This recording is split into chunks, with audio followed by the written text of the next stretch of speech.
I always thought my life was pretty normal, just like anyone else's. My name is Sarah, and I've spent the last 17 years married to Mike. We've got 3 boys, Jake, the oldest at 15, always buried in his books, Sam, the middle one, 13, a soccer fanatic, and little Max, 10, the comedian of the family. Our life seemed like a typical family's. I was a housewife, happy to be one, while Mike worked as the director of his family's company. We were doing all right, especially since I had some income from investments I made with the money my grandma left me. It wasn't much, but it helped. Things started changing slowly. It was subtle at first, but then it became too obvious to ignore. Mike, who used to be affectionate and caring, began acting differently. His warm smiles turned cold, and his gentle words became harsh. It was a regular Thursday evening. The kids were upstairs, and I was setting up the dinner table when Mike walked in. He looked tired, or maybe just annoyed. I couldn't tell anymore. "Hey, Mike. How was work today?" I asked, trying to keep the conversation light. He shrugged, barely looking at me. "Same as always, Sarah. Exhausting and endless." I handed him a plate of his favorite pasta, hoping to cheer him up.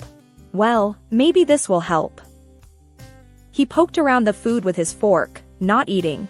Then, out of nowhere, he said, "Sarah, have you looked at yourself lately? You've really let yourself go." His words hit me like a punch. "What do you mean?" I asked, my voice trembling a bit. "You know what I mean. You used to take care of yourself, look good.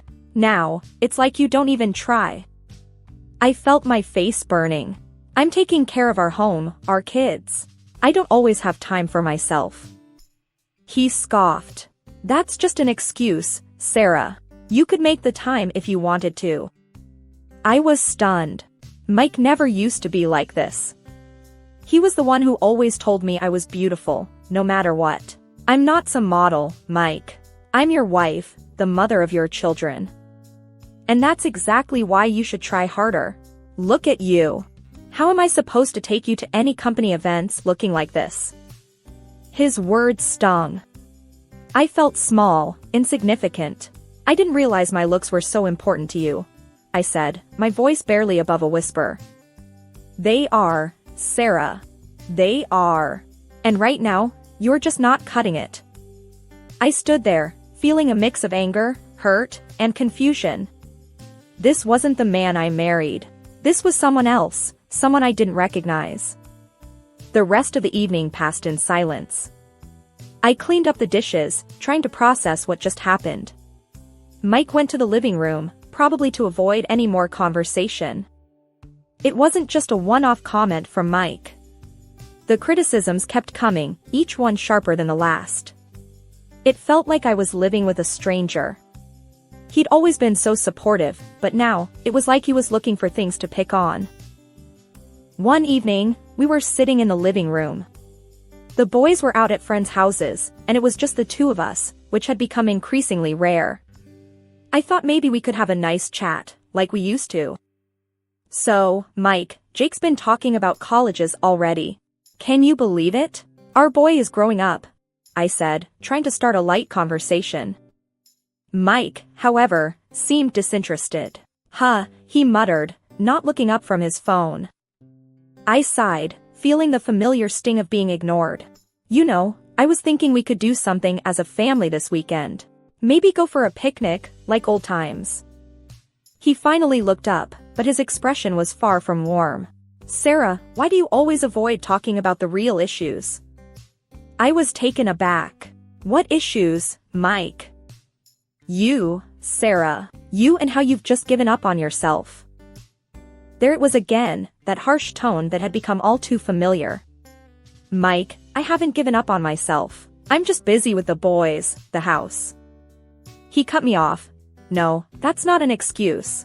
Look at you. You wear the same old clothes, your hair's always a mess. It's embarrassing." I felt a lump in my throat. Embarrassing? Is that what you think of me? Yes, it is. I mean, when was the last time you even tried to look nice for me? For us. I tried to remember the last time I had dressed up. It had been a while, but did it really matter that much? Mike, I'm your wife, not a doll to dress up. I have responsibilities. And part of those responsibilities is to be presentable, Sarah. Not just roam around like you don't care. I stood up, feeling my anger rising. I do care, Mike. I care about our family. But if you're so concerned about appearances, maybe you should look at yourself too. When was the last time you did something for us, for the family? He stood up too, his face red. That's different, Sarah. I work all day to provide for this family. And I work all day at home to keep this family running. But you wouldn't understand that, would you? There was a tense silence. Then, Mike spoke, his voice cold. Maybe I wouldn't. Maybe I need someone who understands me better. Those words felt like a slap. Is that what you want, Mike? Someone else? He didn't answer. Instead, he just walked out of the room, leaving me standing there, feeling more alone than ever. Despite the heavy air between us, I decided to make a change. Not for Mike, but for myself. I joined a local fitness club, thinking maybe a bit of exercise would help clear my mind. It was a sunny Tuesday morning when I told Mike about it. We were in the kitchen, he was getting ready for work, and I was fixing breakfast. Mike, I joined a fitness club, I said, a bit nervously. He raised an eyebrow, his interest piqued for the first time in weeks. Really? That's unexpected. Yeah, I figured it was time to do something for myself. He chuckled, but it wasn't a warm sound. Well, let's see how long that lasts. I bit my lip, holding back a sharp retort. I'm serious about it, Mike. He shrugged, finishing his coffee. We'll see, Sarah. We'll see. That conversation stayed with me as I headed to the fitness club. Determined to prove him wrong, I threw myself into the workouts. I started jogging in the park every morning, feeling a sense of accomplishment with each stride. One morning, a couple of weeks into my new routine, I was jogging in the park. The air was crisp, and I was pushing myself harder than usual.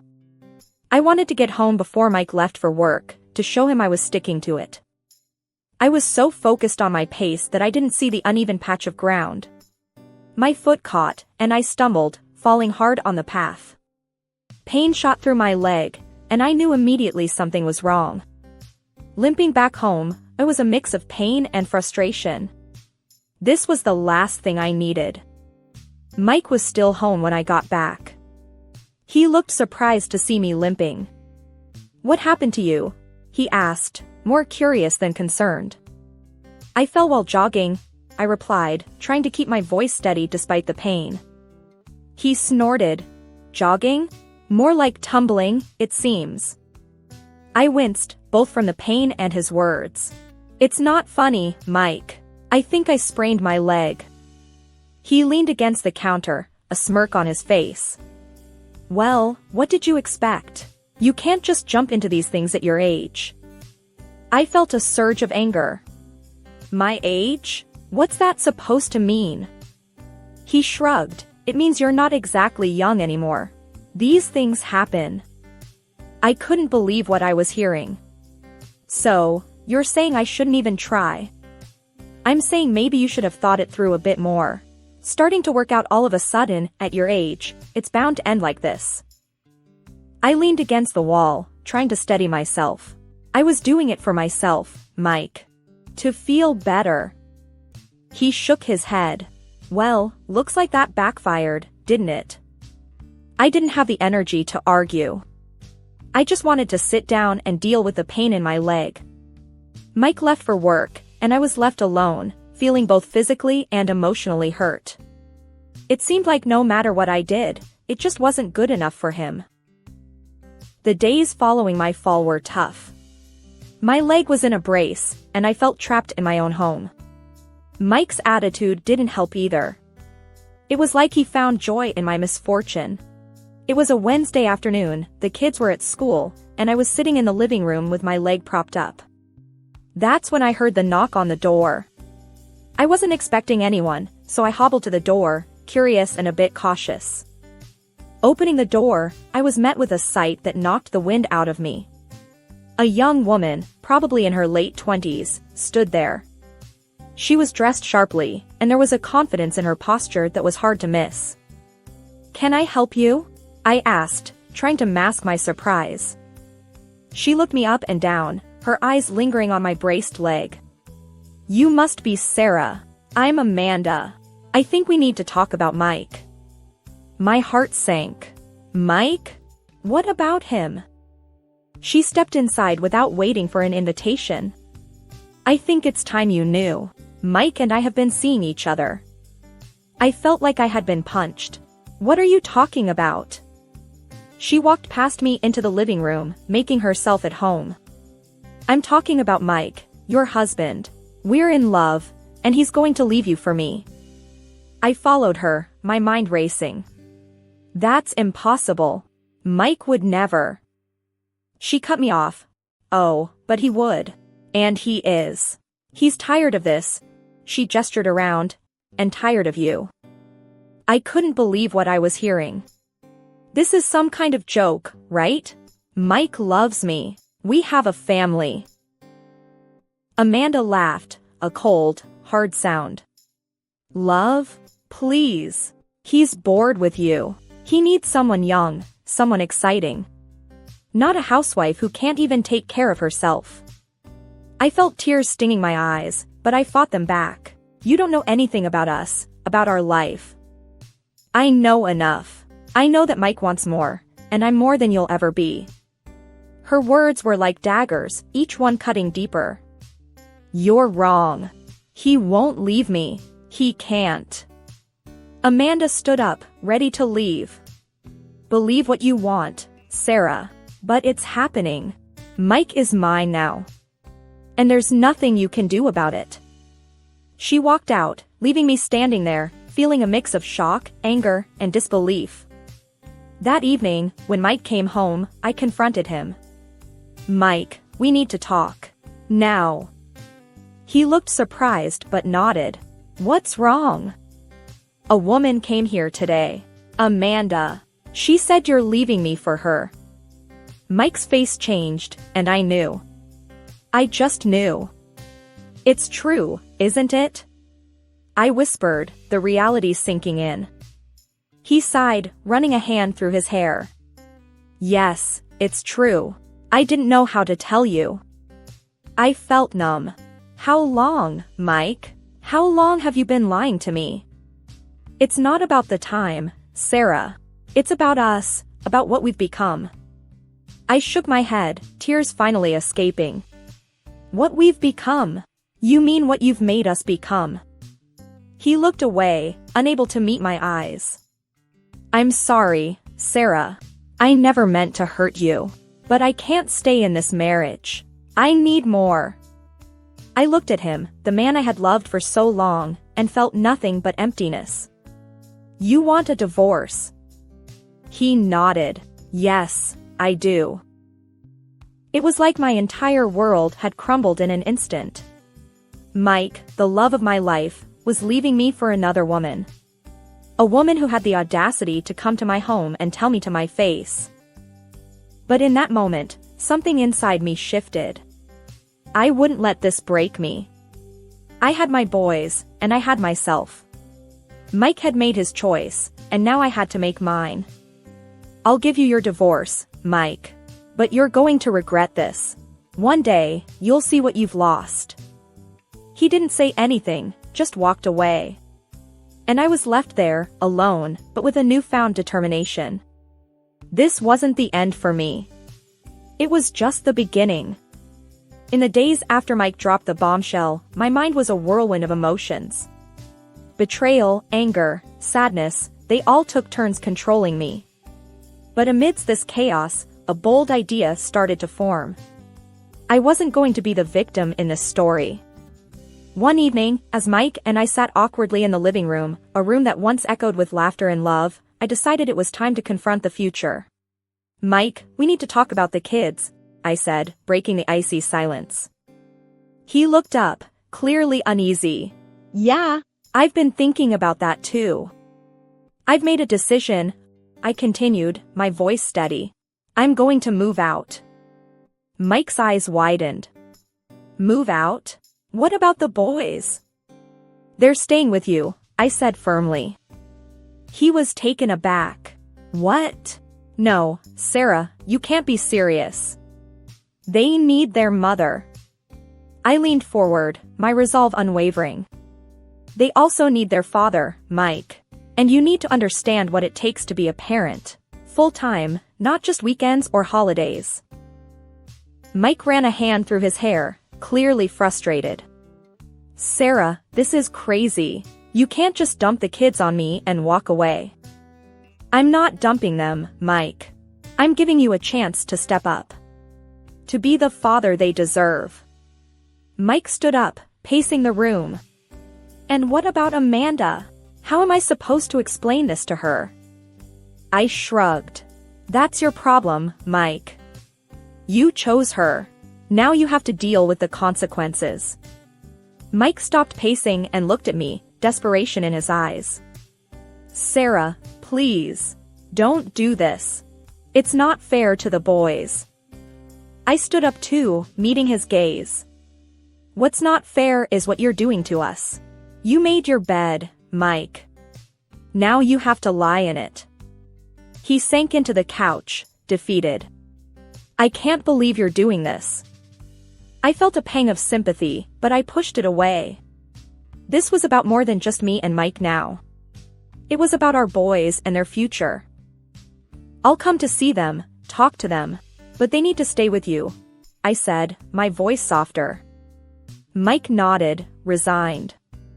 Okay, Sarah. If that's what you think is best. I knew this was going to be hard, on all of us. But it was a decision that had to be made. For the first time in a long time, I felt like I was taking control of my life again. I talked to the children and told them about my plan. They approved it, and ever made suggestions. Perhaps I was too cruel to them and my husband, but I needed to fight back, including for the sake of my son's future. After moving out, I found myself in a small apartment, a stark contrast to the house I had called home for so many years. The space was quiet, too quiet at times, but it gave me a chance to think, to plan my next steps. It wasn't long before the first phone call came. I was sipping coffee one morning when my phone rang.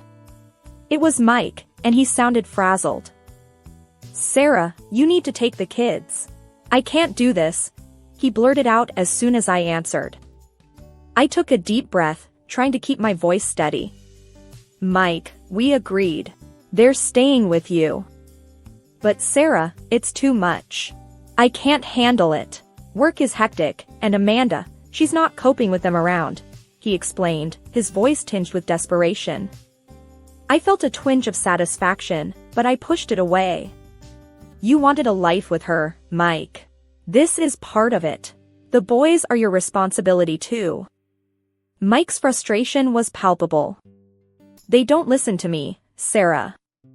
They're always asking for you. It's a mess here. That sounds like parenting, Mike. Welcome to my world for the past 15 years, I replied, a hint of gloating in my voice.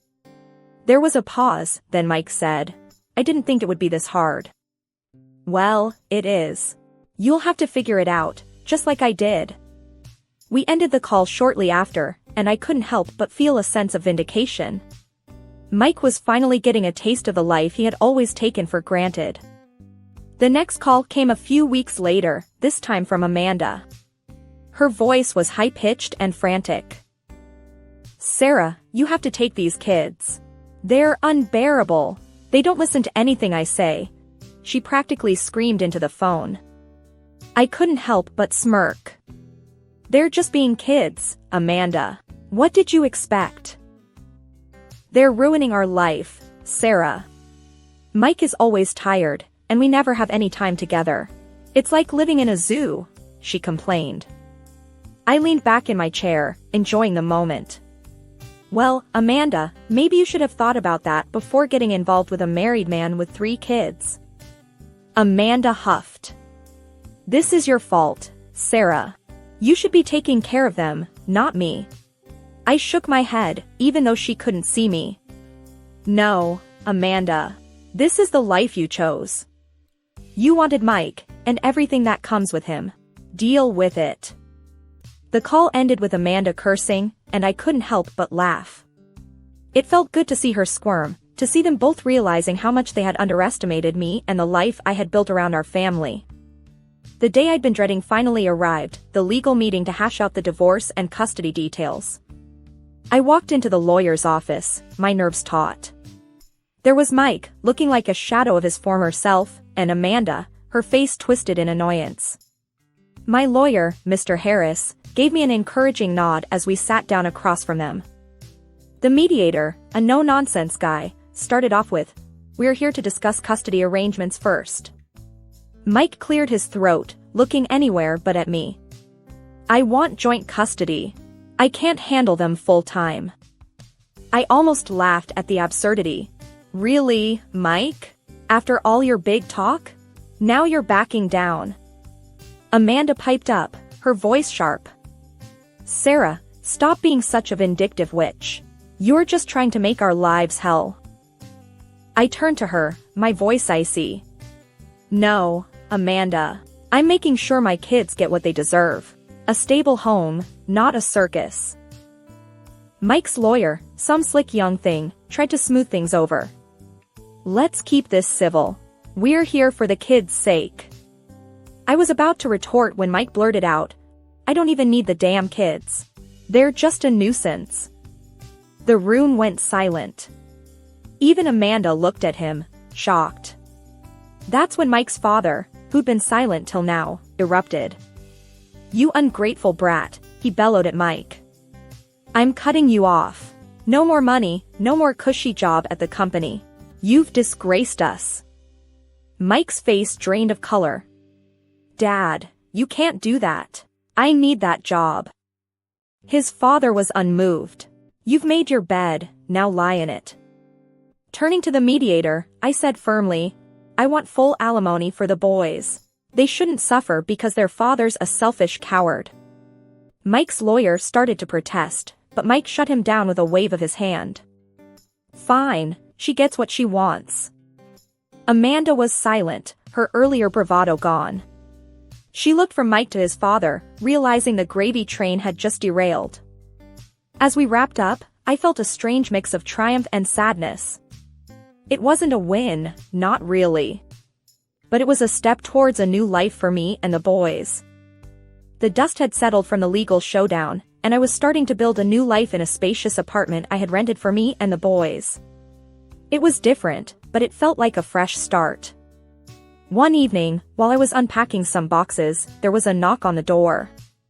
I opened it to find Mike standing there, looking miserable. "Sarah, can we talk?"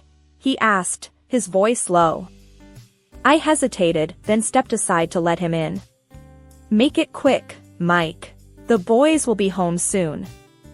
He walked in, glancing around the new place. "Nice apartment," he muttered.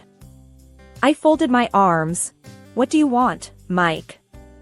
He took a deep breath. I've made a mistake. I was wrong. I want to come back."